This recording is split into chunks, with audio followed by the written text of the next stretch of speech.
Hello everyone, welcome to the channel. आज के हमारी इस क्लास में हम लोग सेंट्रल स्कीम्स को डिस्कस करेंगे। जनवरी से लेकर के नवंबर तक का पूरा रिवीजन होगा। यहाँ पर जितनी भी इंपॉर्टेंट सेंट्रल स्कीम्स हैं 2024 की, उन सभी को यहाँ पर डिस्कस करने वाले हैं। सो वीडियो को लास्ट तक जरूर देखिएगा। आगे आने वाले जितने भी एग्जाम्स हैं सभी के लिए ये क्लास हेल्पफुल रहेगी। तो स्टार्ट करते हैं अपने फर्स्ट क्वेश्चन से। पहला क्वेश्चन है हमारा, one nation one subscription scheme जो है, इसके तहत कितने कैलेंडर वर्षों के लिए धन आवंटित किया गया था? तो 3 वर्षों के लिए धन आवंटित किया गया था। प्रधानमंत्री नरेंद्र मोदी जी की अध्यक्षता में केंद्रीय मंत्रिमंडल ने एक राष्ट्र एक सदस्यता यानी कि one nation one subscription scheme को मंजूरी दी है। ये एक नई केंद्रीय क्षेत्र योजना के रूप में 3 कैलेंडर वर्षों के लिए, कौन कौन से वर्ष, 2025, 2026, 2027 के लिए वन नेशन वन सब्सक्रिप्शन के लिए लगभग 6,000 करोड़ रुपए आवंटित किए गए हैं और ये योजना पूरे देश में स्टार्ट कर दी गई है। सरकार ने अटल इनोवेशन मिशन के लिए कितने करोड़ रुपए मंजूर किए हैं? तो सरकार ने अटल इनोवेशन मिशन के लिए 2,750 करोड़ रुपए मंजूर किए हैं। केंद्रीय मंत्रिमंडल ने हाल ही में नीति आयोग के तहत चल रहा जो अटल इनोवेशन मिशन है यानी कि AIM, इसको 2,750 करोड़ रुपए के आवंटन के साथ 31 मार्च 2028 तक जारी रखने को मंजूरी दी है। AIM 2016 में नीति आयोग के द्वारा स्थापित एक प्रमुख पहल है। प्रधानमंत्री मोदी ने किस स्थान से बीमा सखी योजना का शुभारंभ किया है? तो इसका शुभारंभ प्रधानमंत्री मोदी जी ने पानीपत से किया। मोदी जी ने 9 दिसंबर 2024 को हरियाणा के पानीपत में बीमा सखी योजना की स्टार्टिंग इन्होंने की और इसका उद्देश्य है महिलाओं को LIC एजेंट के रूप में सशक्त बनाना। अगर बात करें इसकी लॉन्चिंग की डेट क्या है, तो 9 दिसंबर 2024 को ये लॉन्च की जाएगी। लॉन्च स्थल होगा पानीपत, हरियाणा। और यहीं से एक बात और निकल के आती है, पानीपत में पिछली पहल बेटी बचाओ बेटी पढ़ाओ अभियान जो है ये स्टार्ट की गई थी। बहुत ही इंपॉर्टेंट पहल है ये, 2015 में स्टार्ट की गई थी, ध्यान में रखेंगे। आगे बढ़ते हैं। धरती आबा जनजातीय ग्राम उत्कर्ष अभियान DAJGUA पीएम मोदी द्वारा किस मंत्रालय के अंतर्गत स्टार्ट किया गया है? तो ये जनजातीय कार्य मंत्रालय के अंतर्गत नरेंद्र मोदी जी के द्वारा शुरू किया गया। नोडल मंत्रालय था जनजातीय कार्य मंत्रालय और महात्मा गांधी जी की जयंती के अवसर पर हजारीबाग झारखंड से इसकी स्टार्टिंग होती है। इस योजना का बजट था 79,156 करोड़ रुपीज़ और उसका उद्देश्य है जनजातीय क्षेत्रों का समग्र विकास करना। आगे बढ़ेंगे। PM electric drive revolution in innovative vehicles enhancement यानी PME ड्राइव योजना जो है वो किसके द्वारा स्टार्ट की गई? ये भारी उद्योग मंत्रालय के द्वारा स्टार्ट की गई है और इसका फोकस है इलेक्ट्रिक वाहनों के लिए प्रोत्साहन प्रदान करके भारत में इलेक्ट्रिक मोबिलिटी को बढ़ावा देना। बजट है 2 वर्षों की अवधि में इसमें 10,900 करोड़ रुपए खर्च किए जाएंगे और भारी उद्योग मंत्रालय इसका कार्यान्वयन करेगा। सरकार ने उड़ान योजना को 10 और वर्षों के लिए बढ़ा दिया है। ये कब स्टार्ट की गई थी? तो ये योजना 2016 में स्टार्ट की गई। उड़ान यानी कि उड़े देश का आम नागरिक, इसकी स्टार्टिंग 21 अक्टूबर 2016 को कर दी गई थी और नोडल मंत्रालय इसमें नागरिक उड्डयन मंत्रालय है। उद्देश्य है हवाई यात्रा को और अधिक किफ़ायती बनाना और छोटे और मध्यम शहर जो हैं उनको बड़े शहरों से जोड़ना। NPS वात्सल्य योजना ये किसके द्वारा स्टार्ट की गई है? तो NPS वात्सल्य योजना स्टार्ट की गई है निर्मला सीतारमण जी के द्वारा और नोडल मंत्रालय है इसमें केंद्रीय वित्त और कारपोरेट मामलों का मंत्रालय। इसका उद्देश्य है माता पिता को पेंशन खाते के माध्यम से बच्चों का भविष्य के लिए बचत करने की अनुमति देना। केंद्रीय मंत्रिमंडल ने 9,197 करोड़ रुपए की बायोराइड योजना को मंजूरी दे दी है। इससे किस क्षेत्र को बढ़ावा मिलेगा? तो इससे जैव प्रौद्योगिकी को बढ़ावा मिलेगा यानी बायोटेक्नोलॉजी को बढ़ावा मिलने वाला है। बायोराइड स्कीम के फुल फॉर्म की बात करें तो इसका फुल फॉर्म है biotechnology research innovation and entrepreneurship development scheme और इसका बजट है 9,197 करोड़ रुपए। Ministry of science and technology इसकी नोडल मिनिस्ट्री है और इसका एम है it is design to primarily boost the biotechnology sector in India, focusing on research and development, innovation and bio entrepreneurship within the field. Cabinet ने PM e-bus सेवा भुगतान सुरक्षा तंत्र जो है PSM इस योजना को मंजूरी दी है। ये किस मंत्रालय के अंतर्गत आती है? तो ये आती है भारी उद्योग मंत्रालय के अंतर्गत। PM ई-बस सेवा भुगतान सुरक्षा तंत्र योजना जो है इसका नोडल मंत्रालय है भारी उद्योग मंत्रालय। 3,435.33 करोड़ रुपए जो है इसका बजट है। इसमें इलेक्ट्रिक बसों की खरीद और संचालन पर फोकस किया गया है, उनको सुविधाजनक बनाने पर फोकस किया गया है। कैबिनेट ने विज्ञान धारा योजना को मंजूरी दी है। ये किस मंत्रालय के अधीन है? तो ये विज्ञान और प्रौद्योगिकी मंत्रालय के अधीन है विज्ञान धारा योजना। एकीकृत योजना है 3 मौजूदा अम्ब्रेला योजनाओं को एकल केंद्रीय योजना में विलय करती है और इसी के साथ साथ अनुसंधान और नवाचार को बढ़ावा देती है। भारत सरकार ने सरकारी कर्मचारियों के लिए एकीकृत पेंशन योजना यानी यूपीएस यूनिफाइड पेंशन स्कीम जो है इसको मंजूरी दी है। इससे किसको लाभ होगा? तो इससे जितने भी सरकारी कर्मचारी हैं उनको लाभ होगा। मुख्य रूप से केंद्र सरकार के जो कर्मचारी हैं उनके लिए ये योजना है। इस नई योजना से लगभग 23 लाख सरकारी कर्मचारियों को लाभ मिलेगा और ये पेंशन योजना के विकल्प के रूप में काम करेगी। नेक्स्ट क्वेश्चन, केंद्र ने एक संशोधित मॉडल कौशल ऋण योजना स्टार्ट की है जो किसे वित्तीय सहायता प्रदान करने के लिए डिज़ाइन की गई है। तो इससे युवाओं को वित्तीय सहायता दी जाएगी। देश के युवाओं को कौशल विकास पाठ्यक्रमों के लिए वित्तीय सहायता प्रदान करने के लिए डिज़ाइन इसको किया गया है। इसमें बिना किसी जमानत के ऋण प्रदान किया जाता है। Next question, cabinet approves national forensic infrastructure enhancement scheme NFIES, it is under which ministry? तो कौन से मंत्रालय के अंतर्गत आता है ये राष्ट्रीय फॉरेंसिक इंफ्रास्ट्रक्चर संवर्धन योजना? तो ये आता है गृह मंत्रालय के अंतर्गत। उद्देश्य है भारत में फॉरेंसिक अवसंरचना को बढ़ाना और 2018-19 की अवधि के दौरान 2254.43 करोड़ रुपए का इसका बजट था। प्रधानमंत्री नरेंद्र मोदी जी की अध्यक्षता में केंद्रीय मंत्रिमंडल ने किसके कार्यान्वयन के लिए व्यवहार्यता अंतर वित्त पोषण यानी VGF योजना को मंजूरी दी है? तो ये योजना अपतटीय पवन ऊर्जा परियोजनाओं के लिए दी गई है। प्रधानमंत्री नरेंद्र मोदी जी की अध्यक्षता में ये हुआ है और ये निर्णय देश के अनन्य आर्थिक क्षेत्र के भीतर विशाल अपतटीय पवन ऊर्जा क्षमता का दोहन करने की दिशा में एक इम्पॉर्टेंट कदम है और इस योजना में टोटल जो परिव्यय आएगा वो 7,453 करोड़ रुपए का आएगा। 2024 में PM स्वनिधि में कौन सा राज्य शीर्ष पर रहा है? तो मध्य प्रदेश इसमें शीर्ष पर रहा है। शहरी स्ट्रीट वेंडर्स के लिए एक माइक्रो क्रेडिट सुविधा है जो कि 50,000 रुपये तक के जमानत मुक्त ऋण को प्रदान करती है। ये लॉन्च हुआ था 2020 में और आवास और शहरी मामलों का मंत्रालय इसे डील करता है। अदिति योजना किसके द्वारा स्टार्ट की गई है? तो ये स्टार्ट की गई है राजनाथ सिंह के द्वारा। अदिति आईडेक्स के साथ नवाचार प्रौद्योगिकी विकास में तेजी। राजनाथ सिंह जो कि हमारे रक्षा मंत्री हैं उनके द्वारा ये योजना स्टार्ट की गई है और प्रौद्योगिकियों में नवाचार यानी कि जितने भी टेक्नोलॉजीज़ हैं उनमें इनोवेशन को बढ़ावा देना इसका उद्देश्य है। हाल ही में केंद्र सरकार ने किसके विकास के लिए उन्नति योजना स्टार्ट की है? तो ये योजना जो है उद्योगों के लिए स्टार्ट की गई। उन्नति यानी उत्तर पूर्व परिवर्तनकारी औद्योगिकीकरण योजना, ये वाणिज्य और उद्योग मंत्रालय जिसके मंत्री हैं पीयूष गोयल, इनके अधीन ये आती है और इसके लिए 10,037 करोड़ रुपए का बजट जारी किया गया। स्टार्टअप और ग्रामीण उद्यमों के लिए कृषि निधि के लिए सरकार ने कितनी राशि स्वीकृत की है? तो इसके लिए सरकार ने 750 करोड़ रुपए स्वीकृत किए हैं और इसका उद्देश्य है स्टार्टअप और कृषि उद्यमी जो हैं उनको सहायता प्रदान करना। एग्रीचोर की बात करें तो ये स्टार्टअप और ग्रामीण उद्यमों के लिए कृषि कोष है। किस मंत्रालय ने कीर्ति योजना स्टार्ट की है? कीर्ति स्कीम जो है ये बहुत ही फेमस है और बहुत ही इम्पॉर्टेंट भी है। ये खेल मंत्रालय के द्वारा स्टार्ट की गई है। कीर्ति यानी कि Khelo India rising talent identification programme और चंडीगढ़ में ये स्टार्ट किया गया जिसका उद्देश्य है देश भर में जो स्कूली बच्चे हैं उनमें खेल को बढ़ावा देना। PM श्री योजना कब स्टार्ट की गई? तो PM श्री योजना जो है ये स्टार्ट की गई है 2022 में। PM श्री प्रधानमंत्री स्कूल फॉर राइजिंग इंडिया, हाल ही में तमिलनाडु गवर्नमेंट ने PM श्री योजना को लागू करने के लिए शिक्षा मंत्रालय के साथ समझौता ज्ञापन पर हस्ताक्षर किए। इस योजना के तहत 14,500 स्कूलों को अपग्रेड किया जाएगा। नेक्स्ट क्वेश्चन, नमस्ते scheme is started by which central ministry? तो नमस्ते स्कीम जो है कौन से केंद्रीय मंत्रालय के द्वारा स्टार्ट की गई? ये MOSJE जिसे कहते हैं सामाजिक न्याय और अधिकारिता मंत्रालय, इसके द्वारा स्टार्ट किया गया है ये। इसका उद्देश्य है स्वच्छता कार्य में शून्य मृत्यु दर प्राप्त करना और स्वच्छता कार्य को पूर्ण किया जाना। ये दो इसके मेन उद्देश्य हैं। इंडिया AI मिशन के लिए कैबिनेट ने कितनी राशि मंजूर की है? तो इंडिया AI मिशन के लिए कैबिनेट ने 10,372 करोड़ रुपए की मंजूरी दी है। भारत में जो आर्टिफिशियल इंटेलिजेंस है उसके डेवलपमेंट के लिए मेन स्कीम है ये और इसका उद्देश्य है जो भी सार्वजनिक निजी भागीदारी मोड में कंप्यूटिंग इंफ्रास्ट्रक्चर है उसको तैयार करना। इसका टोटल बजट 5 वर्षों के लिए 10,372 करोड़ रुपए का है। ध्यान में रखेंगे इंडिया AI मिशन है ये।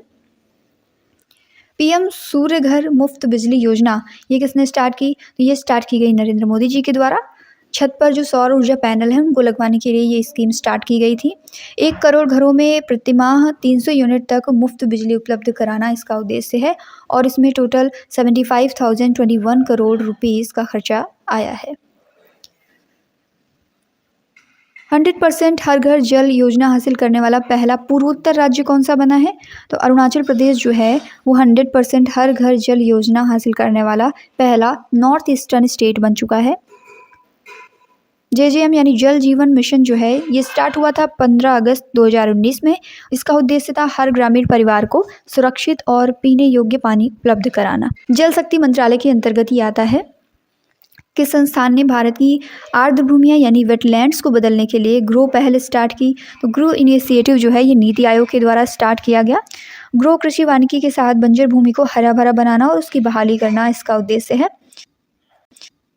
जो बैरन लैंड्स है, जो उपजाऊ नहीं है, उसको खेती करने लायक या वन के लायक बनाना। 2030 तक 26 मिलियन हेक्टेयर बंजर भूमि को बहाल करने का लक्ष्य रखा गया है। हु लॉन्च द राष्ट्रीय उद्यमिता विकास परियोजना रिसेंटली? हाल ही में राष्ट्रीय उद्यमिता विकास परियोजना ये किसने लॉन्च की है? ये लॉन्च की गई धर्मेंद्र प्रधान के द्वारा, जो कि शिक्षा और कौशल विकास एवं उद्यमिता मंत्रालय के मंत्री हैं। इनके द्वारा स्टार्ट की गई है। कौशल भारत मिशन के अंतर्गत ये आती है और इसकी स्टार्टिंग उड़ीसा के संबलपुर से हुई। प्रधानमंत्री स्वनिधि लाभार्थियों को सशक्त बनाने का उद्देश्य है। प्रधानमंत्री सूर्योदय योजना ये किसके द्वारा स्टार्ट की गई? प्रधानमंत्री सूर्योदय योजना जो है ये नरेंद्र मोदी जी के द्वारा स्टार्ट की गई है। नवीन और नवीकरणीय मंत्रालय जो है इसके द्वारा लॉन्च किया गया, जिसका उद्देश्य है 10 मिलियन घरों में सोलर पैनल लगाना। REC लिमिटेड 1.2 लाख करोड़ रुपए का वित्त पोषण इसमें करने वाला है। PM PVTG डेवलपमेंट मिशन ये किसने लॉन्च किया है? PM PVTG development mission launch किया गया नरेंद्र मोदी जी के द्वारा। उद्देश्य है कि सुरक्षित घर, स्वच्छ पेयजल और स्वच्छता, शिक्षा, स्वास्थ्य और पोषण जैसी जो बेसिक नीड्स हैं वो प्रदान करना। योजना की लागत है 24,000 करोड़ रुपए। नरेंद्र मोदी ने प्रधानमंत्री जन धन योजना के तहत कितने करोड़ की पहली किस्त जारी की है? तो पहली किस्त 540 करोड़ रुपए की जारी की गई। ऑप्शन नंबर बी हमारा करेक्ट है। PM जन धन पक्के घरों के लिए प्रधानमंत्री जनजाति आदिवासी न्याय महाअभियान इसे कहते हैं, लॉन्च हुआ 15 नवंबर 2023 को। इस योजना के तहत जो विशेष रूप से कमजोर जनजाति समूह हैं उनके सामाजिक आर्थिक कल्याण के लिए इस योजना को लॉन्च किया गया है। पृथ्वी विज्ञान योजना ये किसके द्वारा स्टार्ट की गई? पृथ्वी विज्ञान योजना हैज लॉन्च्ड बाय होम? तो ये स्टार्ट की गई नरेंद्र मोदी जी के द्वारा। पृथ्वी और विज्ञान मंत्रालय के अधीन है ये, जिसकी लागत है 4,797 करोड़ रुपए और 2021 से 26 की अवधि के लिए ये लॉन्च की गई है। इसका उद्देश्य है पृथ्वी प्रणाली विज्ञान जो है इसको बढ़ावा देना। Which ministry launch the Prerana programme? Prerana programme launch किया गया शिक्षा मंत्रालय के द्वारा। छात्रों को नेतृत्व कौशल से सशक्त बनाना इसका उद्देश्य है और ये एक प्रैक्टिकल एजुकेशनल प्रोग्राम है यानी प्रायोगिक शिक्षण कार्यक्रम है। हाल ही में विज्ञान धारा योजना के प्रबंधन के लिए कौन सा विभाग जिम्मेदार है? विज्ञान धारा योजना जो स्टार्ट की गई है इसके लिए विज्ञान और प्रौद्योगिकी मंत्रालय यानी साइंस एंड टेक्नोलॉजी मिनिस्ट्री जो है ये रिस्पॉन्सिबल है। इसका उद्देश्य है जो साइंस एंड टेक्नोलॉजी है उसमें क्षमता निर्माण को बढ़ावा देना, साथ में ही जो जितने भी रिसर्च होते हैं, जो इनोवेशन होते हैं, टेक्नोलॉजी जो है उसके डेवलपमेंट को आगे बढ़ाना। अगस्त 2024 में ये लॉन्च की जाएगी। बजट है इसका 10,000 करोड़ रुपये। Unified pension scheme related to, जो एकीकृत पेंशन योजना है ये किससे संबंधित है? तो ये सरकारी कर्मचारियों से रिलेटेड है।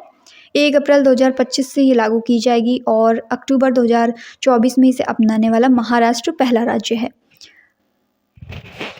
इसका उद्देश्य है जो सुनिश्चित पेंशन है उसकी पेशकश करना, जिससे 23 लाख जो सेंट्रल गवर्नमेंट के कर्मचारी हैं उनको लाभ मिलने की संभावना है। When the SPICED scheme launched? SPICED scheme जो है ये लॉन्च की गई थी अगस्त 2024 को।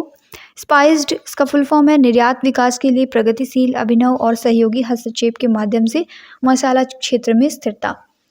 बजट इसका 422 करोड़ रुपए के लगभग है और इसका उद्देश्य है मसालों का जो निर्यात है उसको बढ़ाना और मूल्य संवर्धन करना। उन्नति योजना जो है 2024 की सेंट्रल गवर्नमेंट के द्वारा इसको मंजूरी दी गई है। तो उन्नति योजना के लिए 10 वर्षों के लिए कितने रुपए आवंटित किए गए हैं? तो इसमें 10,037 करोड़ रुपए आवंटित किए गए हैं। उन्नति का फुल फॉर्म है उत्तर पूर्व परिवर्तनकारी औद्योगिकरण योजना 2024। इसका उद्देश्य है उत्तर पूर्व जो क्षेत्र है यानी नॉर्थ ईस्टर्न रीजन है उसमें इंडस्ट्रियलाइजेशन को बढ़ावा देना। वाणिज्य और उद्योग मंत्रालय इसका मंत्रालय है। कैबिनेट द्वारा पीएम सूर्य घर मुफ्त बिजली योजना के लिए कितने करोड़ के पैकेज को मंजूरी दी गई है? तो 75,021 करोड़ रुपए के पैकेज को मंजूरी दी गई है। इसका उद्देश्य है घर की जो छतें हैं उन पर सोलर पैनल लगाने के लिए वित्तीय सहायता प्रदान करना। नई दिल्ली में डेफ कनेक्ट 2024 के दौरान रक्षा मंत्री ने कौन सी योजना स्टार्ट की है? तो इसमें रक्षा मंत्री ने अदिति योजना स्टार्ट की है। पहले चरण में ये योजना 2 साल के लिए स्टार्ट की गई है और इसका उद्देश्य है इस योजना के तहत रक्षा क्षेत्र में नए स्टार्टअप्स को 25 करोड़ रुपए तक की वित्तीय सहायता दी जाएगी और इसके लिए 750 करोड़ रुपए आवंटित किए गए हैं। ई किसान उपज निधि योजना के तहत गोदाम में रखे किसानों के उत्पादों पर कितने प्रतिशत ब्याज दर पर लोन दिया जाएगा? तो 7% ब्याज दर पर लोन दिया जाएगा। खाद्य उपभोक्ता मामले के जो मंत्री हैं पीयूष गोयल, इन्होंने ई किसान उपज निधि योजना की स्टार्टिंग की जिसका उद्देश्य है वेयर हाउसिंग डेवलपमेंट के साथ पंजीकृत गोदामों में रखे हुए उत्पादों पर 7% की दर से ऋण दिया जाएगा। इसके द्वारा पीएम सूरज राष्ट्रीय पोर्टल का शुभारंभ किया गया है। तो इसका शुभारंभ प्रधानमंत्री नरेंद्र मोदी जी के द्वारा किया गया जिसका उद्देश्य है देश भर में जो पात्र व्यक्ति हैं उनको बैंकों, गैर बैंकिंग वित्तीय कंपनियों और सूक्ष्म वित्त संस्थान जो हैं और अन्य संगठन उनके माध्यम से लोन देना। राष्ट्रीय हरित हाइड्रोजन मिशन इसको मंजूरी कब प्रदान की गई है? तो नेशनल ग्रीन हाइड्रोजन मिशन जो है अप्रूव हुआ है 2023 में। केंद्र सरकार ने जनवरी 2023 में राष्ट्रीय हरित हाइड्रोजन मिशन को मंजूरी दी है। इस मिशन के लिए 19,744 करोड़ रुपए मंजूर किए गए हैं और राष्ट्रीय हरित हाइड्रोजन मिशन की घोषणा किसके द्वारा की गई?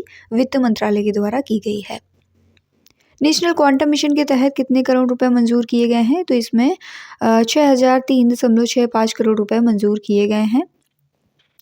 2030 से 31 की अवधि के लिए ये बजट आया है और इसका उद्देश्य क्या है? वैज्ञानिक और औद्योगिक अनुसंधान जो है उसको आगे बढ़ाना यानी कि साइंटिफिक एंड इंडस्ट्रियलाइजेशन रिसर्चेस को आगे बढ़ाना, उनका डेवलपमेंट करना। टेक्नोलॉजी डेवलपमेंट फंड स्कीम जो है ये कौन से ऑर्गेनाइजेशन से रिलेटेड है? तो ये रक्षा अनुसंधान और विकास संगठन यानी कि DRDO से रिलेटेड है। इस परियोजना का उद्देश्य है सशस्त्र बलों और एरोस्पेस एवं रक्षा क्षेत्र की विभिन्न आवश्यकताओं को पूरा करना। शहरी विकास मंत्रालय के अंतर्गत ये आता है। 15 अगस्त 2023 को प्रधानमंत्री ने लाल किले से कौन सी योजना की घोषणा की है? तो प्रधानमंत्री जी ने विश्वकर्मा कौशल सम्मान योजना की घोषणा की जो पारंपरिक शिल्पकला है उसको बढ़ावा देने का उद्देश्य है। इसमें विश्वकर्मा समुदाय के जो लोग हैं उनको आर्थिक रूप से आत्मनिर्भर बनाना, इसके लिए 150 करोड़ रुपए के व्यय का प्रावधान किया गया है। केंद्र सरकार ने पृथ्वी विज्ञान योजना के तहत कितनी राशि मंजूर की है? तो इन्होंने 4,797 करोड़ रुपए मंजूर की हैं 5 जनवरी 2024 को, जिसका उद्देश्य है वायुमंडल, महासागर, भूमंडल, क्रायोस्फीयर और पृथ्वी का जो ठोस भाग है उसका अध्ययन करके भू प्रणाली और परिवर्तन के महत्वपूर्ण संकेतों को रिकॉर्ड करना। ये पृथ्वी विज्ञान मंत्रालय के अंतर्गत आता है। National forensic infrastructure enhancement scheme का नोडल मंत्रालय कौन सा है? तो इसमें गृह मंत्रालय काम करता है। 19 जून को कैबिनेट के राष्ट्रीय फॉरेंसिक अवसंरचना संवर्धन योजना को मंजूरी दी गई। गृह मंत्रालय के अंतर्गत ये आता है और इसका उद्देश्य है फॉरेंसिक कॉम्प्लेक्स और प्रयोगशाला की स्थापना की जाए और अन्य अवसंरचनाओं को मजबूत किया जाए। Which is nodal ministry of the viability gap funding यानी VGF scheme for the offshore wind energy scheme. अपतटीय पवन ऊर्जा योजनाएं जो है उनके लिए VGF योजना का नोडल मंत्रालय कौन सा होगा? तो इसके लिए नवीन और नवीकरणीय ऊर्जा मंत्रालय काम करेगा, जिसका उद्देश्य है गुजरात और तमिलनाडु में 1 गीगावाट क्षमता वाली अपतटीय पवन ऊर्जा परियोजना की स्थापना करना। नवीन और नवीकरणीय ऊर्जा मंत्रालय इसका नोडल मंत्रालय होगा। निर्वाचन आयोग ने लोकसभा चुनाव 2024 के दौरान गलत सूचना के प्रसार को रोकने के लिए कौन सा प्लेटफॉर्म लॉन्च किया है? तो इसके लिए मिथक बनाम वास्तविकता मंच ये प्लेटफॉर्म लॉन्च किया गया है। नई दिल्ली में ये लॉन्च किया गया। इसका उद्देश्य है लोकसभा चुनाव के दौरान जो गलत सूचना प्रसार हो जाती है उनको रोकना। भारत सरकार ने किन किसानों के लिए सीडीपी सुरक्षा पोर्टल लॉन्च किया है? तो इंडियन गवर्नमेंट ने ये बागवानी किसानों के लिए ये पोर्टल लॉन्च किया है। ये एक तरीके का डिजिटल प्लेटफॉर्म है जिसका उद्देश्य है बागवानी किसानों को सब्सिडी प्रदान करना। पूर्ण रूप की बात करें तो एकीकृत संसाधन आवंटन ज्ञान और सुरक्षित बागवानी सहायक के लिए प्रणाली यानी सुरक्षा, इसका फुल फॉर्म है। कृषि मंत्रालय के अंतर्गत ही आता है। किस मंत्रालय ने अस्मिता परियोजना स्टार्ट की है? तो ये परियोजना जो है शिक्षा मंत्रालय के द्वारा स्टार्ट की गई है। अस्मिता जो है ये अनुवाद और एकेडमिक लेखन के माध्यम से भारतीय भाषा में जो अध्ययन सामग्री है उसको बढ़ाना इसका उद्देश्य है। इस योजना का लक्ष्य 5 सालों के भीतर 22 भाषाओं में 1000 पुस्तकें तैयार करना है। और इसी के साथ साथ एक और बड़ा इसका एम है कि जून 2025 तक की जो कला, विज्ञान और वाणिज्य धाराओं को कवर करने वाली लगभग 1800 पुस्तकें तैयार की जाएं। नाउ अब हम लोग डिस्कस करेंगे कुछ स्कीम्स या प्रोग्राम्स और उनकी स्टार्टिंग डेट्स क्या है, इसी के साथ साथ ऑब्जेक्टिव क्या रहा है इन स्कीम्स का, इन सभी को डिस्कस करने वाले हैं। सबसे पहले आती है जनधन योजना। इसकी स्टार्टिंग हुई थी 28 अगस्त 2014 में। इसका उद्देश्य था अधिक से अधिक लोगों को बैंकिंग सेवाओं से जोड़ना। स्किल इंडिया मिशन 28 अगस्त 2014 में स्टार्ट हुआ। युवाओं में कौशल विकास करना इसका उद्देश्य था। मेक इन इंडिया जो स्कीम थी इसमें ये स्टार्ट की गई थी 28 सितंबर 2014 में। देश में जो विनिर्माण क्षेत्र है उसको बढ़ावा देने का इसका ऑब्जेक्टिव था। स्वच्छ भारत मिशन 2 अक्टूबर 2014 में स्टार्ट किया गया। 2019 तक भारत को स्वच्छ देश बनाना इसका उद्देश्य था। संसद आदर्श ग्राम योजना ये 11 अक्टूबर 2014 को स्टार्ट की गई। गाँवों में डेवलपमेंट जिसमें सामाजिक डेवलपमेंट होगा और जो भी सांस्कृतिक कल्चरल डेवलपमेंट है ये सभी शामिल है। श्रमेव जयते योजना इस श्रम विकास को समर्पित योजना है। 16 अक्टूबर 2014 को ये स्टार्ट की गई। बेटी बचाओ बेटी पढ़ाओ 22 जनवरी 2015 को स्टार्ट हुई। इसका मेन एम था कि एजुकेशन के माध्यम से लड़कियों को सेल्फ डिपेंडेंट बनाना सोशल और इकोनॉमिकल पर्सपेक्टिव में। हृदय प्लान इसका ऑब्जेक्टिव था जो विश्व धरोहर स्थल हैं उनकी देखभाल करना। 21 जनवरी 2015 को ये स्टार्ट हुई थी। पीएम मुद्रा योजना जो है 8 अप्रैल 2015 से स्टार्ट हो जाती है। छोटे कारोबारी जो हैं उनको 50,000 से 10 लाख तक का लोन देना इसका ऑब्जेक्टिव था। उजाला योजना ये एलईडी बल्ब से रिलेटेड है। एलईडी बल्ब का वितरण बिजली की खपत को कम करने के लिए मेन एम था इसका और 1 मई 2015 को ये स्टार्ट होती है। अटल पेंशन योजना जो है ये 9 मई 2015 को स्टार्ट हुई। 18 से 40 वर्ष तक के आयु के लोगों के लिए मासिक 18 से 40 वर्ष के आयु के जो लोग हैं उनको मासिक पेंशन प्रदान करने का लक्ष्य था। प्राइम मिनिस्टर ज्योति बीमा योजना ये 9 मई 2015 को स्टार्ट की गई। 18 से जो 50 वर्ष की आयु के लोग हैं उनके लिए 2 लाख रुपए का जीवन बीमा।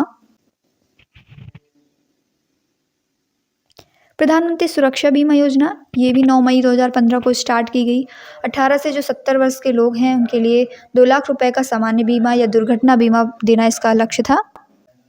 नेक्स्ट आती है स्मार्ट सिटी स्कीम। ये 25 जून 2015 को स्टार्ट की गई। 2015 से 2020 तक देश में जो 100 चयनित शहर हैं उनको स्मार्ट सिटी के रूप में डेवलप करना इसका एम था। अमृत प्लान आया था 25 जून 2015 को। 1 लाख से अधिक आबादी वाले 500 से अधिक शहरों में सभी बुनियादी सुविधाओं का डेवलपमेंट करना इसका उद्देश्य था। डिजिटल इंडिया मिशन आया था 2 जुलाई 2015 को। सभी सरकारी सेवाओं को सुगम बनाना, जनता के लिए इलेक्ट्रॉनिक रूप से उपलब्ध कराना इसका उद्देश्य था। गोल्ड मोनेटाइजेशन स्कीम ये आई थी 5 नवंबर 2015 को। घर और लॉकर में पड़े हुए निष्क्रिय सोने को उत्पादक कार्यों में लगाना। सॉवरिन गोल्ड बॉन्ड स्कीम ये बहुत इंपॉर्टेंट है। ये आई थी 5 नवंबर 2015 को। सोने की जो वास्तविक मांग है उसकी जांच करने के लिए सरकार ने सॉवरिन गोल्ड बॉन्ड योजना स्टार्ट की थी। उदय योजना जो है ये 20 नवंबर 2015 को आई। सार्वजनिक क्षेत्र की जो विद्युत वितरण कंपनियां हैं उनको वित्तीय कायाकल्प प्रदान करना इसका उद्देश्य था। स्टार्टअप इंडिया स्टार्ट हुआ 16 जनवरी 2016 को। नए उद्यम जो हैं उनको बढ़ावा देना, न्यू स्टार्टअप्स को बढ़ावा देना। सेतु भारतम योजना 4 मार्च 2016 को आई। राष्ट्रीय राजमार्ग जो हैं नेशनल हाईवेज उनको रेलवे क्रॉसिंग मुक्त बनाने के लिए ओवर और अंडर ब्रिज का निर्माण। स्टैंड अप इंडिया ये 5 अप्रैल 2016 में आई। अनुसूचित जातीय जनजातीय एवं महिला उद्यमियों को नई कंपनी स्थापित करने के लिए 10 लाख से 1 करोड़ तक का ऋण देना। ग्रामोदय से भारत उदय ये मेनली ये विलेज डेवलपमेंट के लिए थी। प्राइम मिनिस्टर उज्ज्वला प्लान ये 1 मई 2016 में आई। बीपीएल परिवार जो है उनको रियायती दरों पर एलपीजी कनेक्शन उपलब्ध कराना इसका उद्देश्य था। 7 जुलाई 2016 को आई थी नमामि गंगे योजना, बहुत ही इंपॉर्टेंट है, गंगा नदी की स्वच्छता से रिलेटेड है ये। तो आज की क्लास हमारी यहीं पर एंड होती है। स्टार्टिंग में हमने सभी इंपॉर्टेंट क्वेश्चंस को डिस्कस किया और लास्ट में जितनी भी स्कीम्स एंड प्रोग्राम्स हैं उनकी स्टार्टिंग डेट और उनका ऑब्जेक्टिव क्या है ये डिस्कस किया। क्लास पसंद आए तो लाइक करना ना भूलें, चैनल पर नए हैं तो सब्सक्राइब करके बेल आइकन को प्रेस कर लें ताकि इस तरीके की जो इन्फॉर्मेटिव वीडियोज़ हैं उनकी नोटिफिकेशन सबसे पहले आप तक पहुंच सके। Thank you.